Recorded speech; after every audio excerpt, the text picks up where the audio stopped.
Hey guys, ignore me. I wasn't gonna do a video because I feel a little bit like death right now.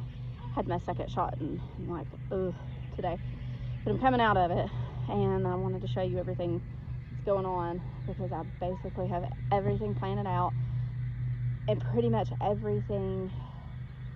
Well, I say I have everything planted out. I don't have the melons planted out yet. I did delay on that just a little bit, but everything else is planted out and is coming up.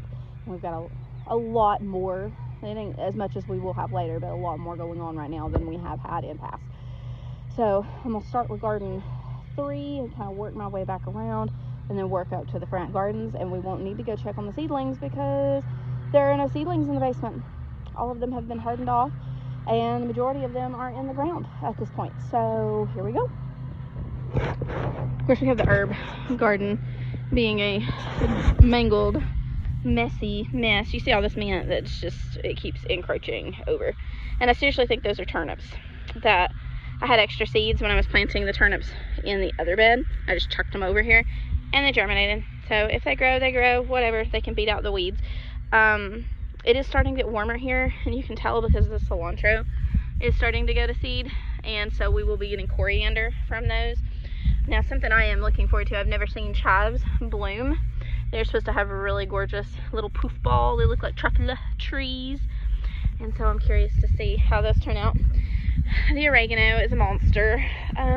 Sage. The frost got all the leaves on my persimmon tree, but there is new growth. Luckily, it had not tried to put on fruit yet, so we should still get fruit from this tree. However, that frost did kill all of our peaches. We may get 1 or 2, but not anything like what we were going to. You can see the little rows of corn. That is the blue corn. And then I have planted a purple basil, or opal basil, and I think that's cinnamon basil back over there. And then we have 1, 2, 3. This is the yellow scalloped squash. These are here on this trellis, and I planted them thick because they were saved seed. This is that acorn squash that I got from the grocery store. These are all seeds from the grocery store that came out of food that you can save and grow your own. This is a nasturtium. I've been planting nasturtiums in the corners, and they keep dying on me. There's actually one over in that corner too. They keep dying on me because they are really, really frost tender, and we kept getting frosts. And I planted some of them early, knowing that they wouldn't survive. But I liked them, and I'd like to see if I could give them a chance. These are the yard-long purple potted beans, and of course these will both be going up this trellis. This on this side are cucumbers. There's one there, and there's a couple more in between there that they haven't germinated. These are the ones I started in those cups. These are the only 2 that survived, so we'll see. We have a nasturtium in this corner. See the little bitty nasturtium, and then we have the spaghetti squash, and I will thin those spaghetti squashes once I know like which ones are going to be super healthy, because obviously I'm not going to need that many plants going up that trellis. The eggplants have been recently planted out through here. The only one that looks like it got, and I don't know what's going on with it, I don't know if it was a deficiency, like it didn't get fertilized like the others, but this one, its leaves are really dark, and I don't know why its leaves are really dark, but the rest of them all look healthy. That is the Black Beauty eggplant. These tomatoes in this row are the store-bought tomatoes. This one is the Mr. Stripey. That one is the Black Prince. That one is the Yellow Boy, and then the one on the end is the Midnight Snack tomatoes. Now, these tomatoes and these tomatoes are the last of the ones that I grew from seed. We have one of the surprise tomatoes back there, which I've already said what it is. It's a Black Beauty. That one is one of Daddy's ones. It's a straggler that survived. I'm really giving it a shot. We'll see. This one is one of the solar flares. That one is a solar flare. That one is a Black Beauty. And then these 2 on the end, this is a ground cherry, and I have another ground cherry on that end as well. These are the ones that died in the frost, and I am giving them a chance. We're gonna see what they do. I'm gonna leave a little bit of space for them. and we'll see how they do. But yeah, everything that's other than the melons, I'm gonna put melons in that one little segment right there, but there's only gonna be just 1 or 2, maybe 3 plants right there, and they'll be going up this trellis. But other than that, I mean, this is everything that's going in this bed. I've got everything that's going in that bed completed. This one is on its way. Like I said, we got that one more thing. This bed, I'm still, you know, working a bit on, because the peas, when they come out, I'll put another round of beans. But look how tall those peas have gotten, and they have gotten super happy. And I want to show you what I found. Oh, I'm so excited. Look at these. It will have blooms soon.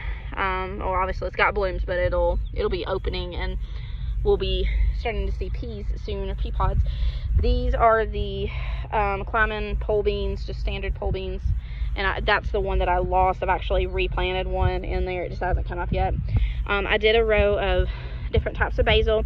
This is regular Genevieve basil. This is cinnamon basil. The opal basil, cinnamon, and another Genevieve. These huge things are all turnips. Believe it or not, the beets got kind of, they are not supposed to be frost tender, but they got killed mostly in the frost. I lost a bunch. But I wanted to show you this up underneath here because I'm excited. I'm starting to get turnips up under there. Some of these are starting to put on, and so I'm excited, like some of the bigger, like leafier ones.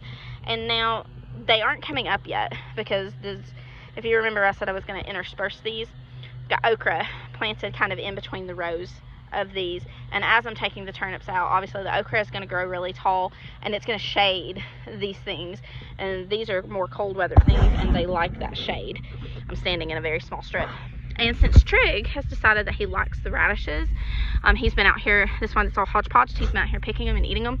I did plant another couple of rows of radishes to go down through here where the beets kind of got killed out, and so I'm using up that space.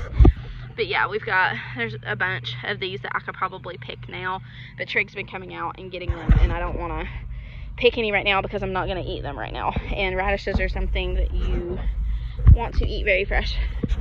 So, but yeah, it's starting to look like a garden and starting to have a lot of food and growth in it. But yeah, I'm gonna walk you up through here and look at the potato bags. And I wonder if the beans I put in the barrel has started, because I did clear the tulip barrel and started red bush beans in that, so those will be in here. I did add more dirt. I don't know if they're sprouting yet, but we'll look. See, this is the dragon tongue. I did lose one of them. I have planted another one in there, so it should come up. This is where the red bush beans are going to be, and there are a bunch planted in that because it said to only put them 4 inches apart. So I thought that was weird, but I did. There's some basil kind of hidden in here. These are turnips that were planted in this from the garden thing. I stuck a random little tomato that was straggly over there because I wanted to give him a chance to live. The potatoes are doing very well. I need to mound those up. Yeah, and these are obviously your purple potatoes, and then these more green ones are the Yukon Golds. I have mounded some of these up in these, not all. And frost did get a little bit, but not much. Those will come back. But yeah, we've got garlic looking good. Little bitty onions interspersed in through there. I don't feel like the onions are getting any bigger, which I don't know if that's normal because I've never grown onions this way. So I'm just leaving them alone, and I guess we'll see what happens. But the kohlrabi is still in here because I did notice a little bit of growth, and so I'm gonna leave them alone. All of these right here are kohlrabi. I did go ahead and remove the spinach because it was bolting, and the huge kale plants that were bolting in the back, because the peppers are out now. Now the ones in the back I did buy plants for because I could not get banana peppers or regular jalapenos to germinate. So these are just 2 of your standard sweet banana peppers. These are jumbo, like stuffing jalapenos back there. And then these are the ones I grew from seed. These are the pumpkin spice jalapenos. So knock on wood, we can keep them all alive. and they will survive. The red kale is looking really healthy and yummy. Obviously this has happened overnight. Like, this one was not sprouting the other day because obviously I took some of the other ones out and I was taking all of the big ones that were sprouting. That one and this one are bolting. Like, they have bolted overnight, and this is one of our new ones right here. One of the new ones, and it's gonna try to bolt. That one looks like it's gonna bolt, and that's a new one. So it's these 80-degree days, kale does not like it, and so unfortunately the kids really like the kale. There's another little tomato that I gave a chance because I didn't want to kill it. Oh goodness, look at those. They're starting to die off, but they're still so pretty. I love the purple. When these die off, this one will also become a bush bean barrel, but I'm staggering them, so we're not having all of them at once. The lettuce is looking really good. I've been picking bits and pieces of lettuce. The carrots are slow growing, but they're there. And again, the Brussels sprouts, I'm seriously starting to think that this is slug damage. I'm gonna have to do some beer traps and try to, get that taken care of. The weird thing is they don't seem to be bothering the lettuce. Like, I'm not seeing any damage on the lettuce. It's only the Brussels sprouts that they seem to be trying to eat. So I don't know what's going on with that, but ugh, these things are everywhere. But yeah, we've got the carrots. The cilantro here is also going to seed. It's not a huge concern to me because this is stuff that was planted last September. So I mean, it's been here a while. It can go to seed, and we'll get the coriander off of it and we'll leave it alone. But yeah, it's growing and doing its thing. What I was thinking about doing, if the carrots don't start showing some promise, or it starts getting too hot for the carrots, or I start losing more of these, I may put some of the kale, like plant more kale seeds out here and have them back here in this more shaded bed, and they might do better than that front bed that gets the morning sun. So I don't know, we will see. The only things I have not planted out, which the little black boxes, I do have a random little thing here or there in it, but those are going to be the kids, and I've got to sit down with the kids and go through and decide what they want to put in these so that we can get those planted now that we're past our frost date, and we hopefully won't have any more freak frosts. But these are the last of the things, and 4 of those are basils and 1 straggly little tomato, but those are the last ones that need to be planted out, and I'm trying to find more places to put basils because I want them kind of everywhere in the garden.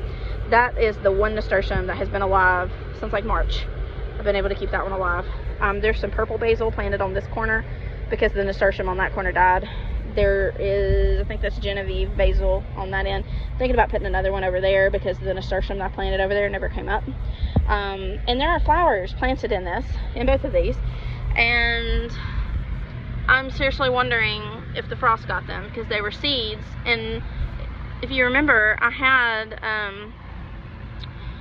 chamomile planted in these, and it just kept raining and drowning them out, and so they died, and I'm debating on planting them back in there. So I don't know if it's just bad luck or what's going on with that, but that's what we've got going on right now. Obviously things are changing, things are growing. I am going to start a few more of the Sunrise Bumblebee tomatoes, but we're going out of town soon-ish, and I didn't want to have to worry about the seed lots or something that was sitting outside and maybe drying out or whatever, so I'm just going to wait and do it when we get back. That way it's not like a huge deal. But yeah, we're moving forward and all the spring stuff is out, and I'm super excited that it's green and it's growing and we're getting food out of it. So happy spring, guys. Bye.